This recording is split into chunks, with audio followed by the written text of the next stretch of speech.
Entrevista. Pues muchísimas gracias por estar con nosotros, por este momento que nos otorga Javier Guzmán Calafell para platicar sobre este libro México en la encrucijada, los retos económicos del país al que aspiramos. A ver, platíqueme justamente sobre esta obra, esta compilación. ¿Por qué surgió? ¿Cómo surgió? Perfecto, mire. Bueno, muchas gracias por la oportunidad para empezar. El libro surge con la intención de ayudar. Y de ayudar desde dos puntos de vista. Por un lado, ayudar a las autoridades con la Agenda Económica de México para los próximos años. Se pensó para el cambio de gobierno. Pero la idea no era solamente ayudar, o no es solamente ayudar a las autoridades, sino que el objetivo es que el libro también llegue a la sociedad.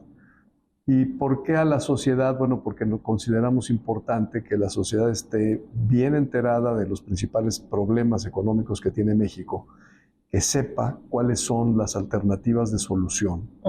Y por otro lado, que tenga elementos para exigir rendición de cuentas a las autoridades. Entonces, fue ese el objetivo principal como se pensó. No hay un objetivo de tipo político. Como se calendarizó esto, como se calendarizó la publicación del libro, es que apareciera después del periodo electoral. ¿Por qué? Porque no queríamos despertar sospechas de que estaba apoyando a uno de los dos candidatos. En fin, lo que dijimos es que el candidato que sea, el candidato que gane. Lo que queremos es tener en este libro la opinión de un grupo de especialistas de renombre con un conocimiento profundo de los temas que nos puedan dar esa visión que necesitamos. Ahora, ¿cómo se concentró, cómo se resumió ese deseo de ayudar en la agenda económica? Bueno, lo que pensamos que era lo más conveniente era analizar cuáles son los requerimientos que se necesitan en el país para que nuestra economía tenga un crecimiento económico que sea adecuado, o sea, suficientemente alto, que sea sostenido a lo largo del tiempo y que además sea balanceado. ¿Y por qué esos tres componentes? Porque si usted ve lo que ha pasado en México, por ejemplo, de 1990 a la fecha, usted va a ver que ese crecimiento económico no ha sido adecuado. Por ejemplo, tomando una variable que es un indicador del nivel de bienestar, del nivel de ingreso de la población, que es el PIB real per cápita. Si usted toma todo ese periodo, el crecimiento medio anual de ese PIB real per cápita fue de 0.8%, que es claramente muy bajo. Pero además, otro problema es que no ha sido sostenido, porque si usted divide ese periodo en etapas, va a haber grandes contrastes. En los 90s, el crecimiento económico era a medio anual, era de 1.8%. Luego, de 2000 a 2018 el crecimiento cayó a 0.6%. Y luego de 2019 a 2023 inclusive hubo una caída, o sea, un crecimiento medio anual negativo. Pues no ha sido ni adecuado, ni ha sido sostenible, pero tampoco ha sido balanceado. ¿Y por qué? Le voy a dar algunos casos. México tiene 47 millones de pobres, tiene 65 millones de personas que no tienen acceso a seguridad social, tiene 50 millones de personas que no tienen acceso a salud, a servicios de salud pública. La distribución del ingreso en México es una de las peores que existen en el mundo.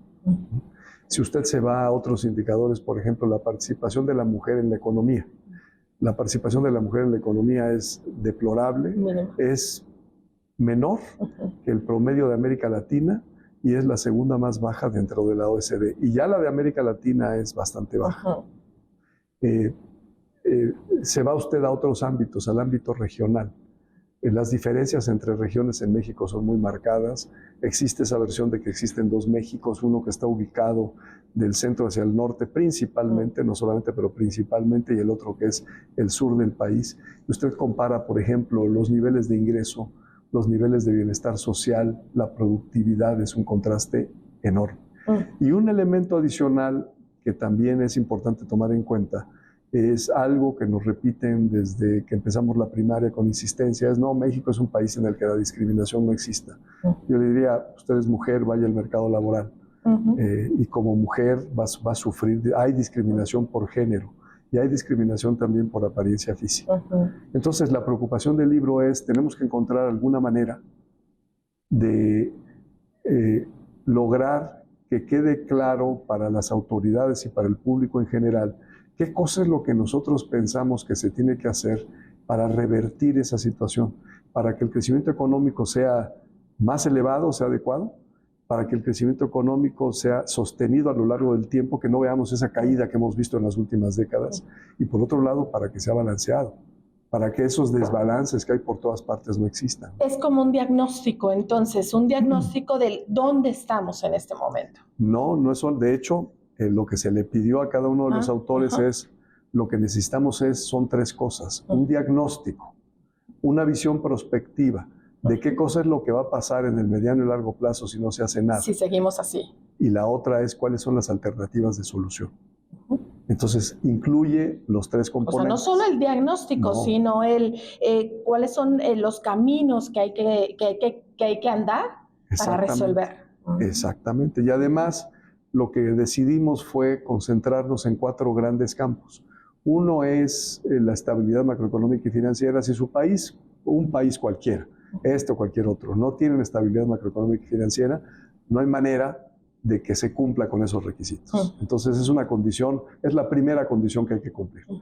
Pero además se necesita un aparato productivo que sea eficiente, que sea sólido.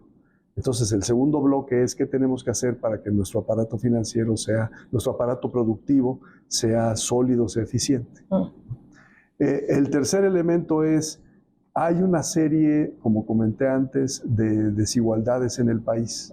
¿Qué tenemos que hacer para combatir esas desigualdades? Porque si no las combatimos, el crecimiento en algún momento va a explotar, en algún momento no va a ser sostenible. Y el último elemento es, además, necesitamos un marco institucional, sobre todo un Estado de Derecho, que permita incentivar el crecimiento de la inversión. Y entonces fue la manera en que lo abordamos. Que dé certezas, ¿verdad?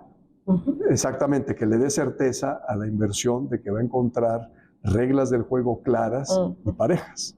Y ya, bueno, lo siguiente fue seleccionar a los autores, en fin, ¿no? Con una serie que también fue un proceso en el que tuvimos mucho cuidado, ¿no? En cómo lo estructurábamos, quiénes tenían que participar, partiendo de la premisa de que una persona no puede desarrollar con la suficiente capacidad un libro tan complejo como este, ¿no? Claro, y que lo vemos, no es una Biblia, no es una enciclopedia, es un libro en la que se ha resumido de una buena manera estos aspectos y que pueden ser entendibles para estas autoridades. Claro, de hecho, bueno, para las autoridades y para el público, exacto, porque una de las cosas que le pedimos a los autores fue que lo escribieran de la manera más sencilla posible.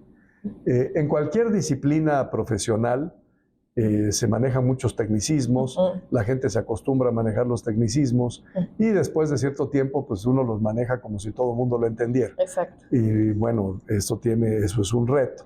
Entonces lo que le pedimos a los autores es que hicieran un esfuerzo adicional porque el lenguaje fuera lo más claro posible, de tal forma que nuestro público pudiera entender. Esa parte del público que no está lo suficientemente informada, porque no tiene que estar, vamos, no es de esperarse que esté tan informada, puesto que son temas especializados. Pero bueno, a una parte del público que son las autoridades, ellos deberían entenderle sin problema. La otra parte del público, para ellos necesitamos que esto esté escrito de una forma muy sencilla. Perfecto. Pues invítanos justamente a tener esta lectura, acercarnos a estos temas que a lo mejor para muchas personas no será como algo común, pero que eso es necesario. Indudablemente, así es. Entonces, háganos la invitación. Pues los invito a que vayan. De hecho, bueno, para empezar los invito a que compren el libro. Los invito a que estén conscientes de que si ustedes no entienden cuál es la problemática económica del país, difícilmente van a elegir bien a sus gobernantes. Es una parte indispensable. Y por otra parte, los invito a la presentación del libro hoy a las 4 de la tarde en el Salón 2, en la FIL de Guadalajara. Muchísimas gracias. Al contrario, gracias a usted. Gracias.